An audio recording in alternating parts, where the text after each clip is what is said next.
आज आपण थोड्या वेगळ्या पद्धतीने डाळीचे पापड तयार करणार आहोत। खूप जास्त चविष्ट हे पापड तयार होतात आणि संपूर्ण वर्षभर अगदी आरामात राहतात। माझ्या घरी किंवा अकोला साईडला जे राहतात ना त्यांच्याकडे असेच हे पापड बनवले जातात। चला तर रेसिपी बघू। त्यासाठी अर्धा किलो मुगाची डाळ आणि उडदाची डाळ आपल्याला छान पुसून चाळून घ्यायची आहे आणि गिरणीमध्ये बारीक दळून घ्यायची आहे।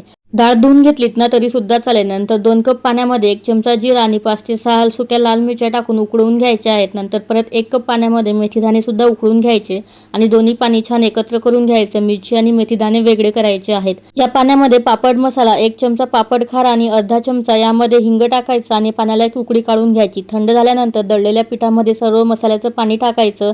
गरजेनुसार साधं पाणी टाकून घट्टसर गोळा भिजवून घ्यायचा आहे आणि रात्रभर किंवा 4 ते 5 तास याला मुरवत ठेवायचं आहे। 4 तासानंतर याला ठेचून घ्यायचं आणि गोळे करून पापड लाटून घ्यायचे आहेत। सविस्तर रेसिपी बघण्यासाठी फोटो खाली त्रिकोणावरती क्लिक करा आणि व्हिडिओला लाईक, शेअर आणि चॅनलला सबस्क्राईब नक्की करा।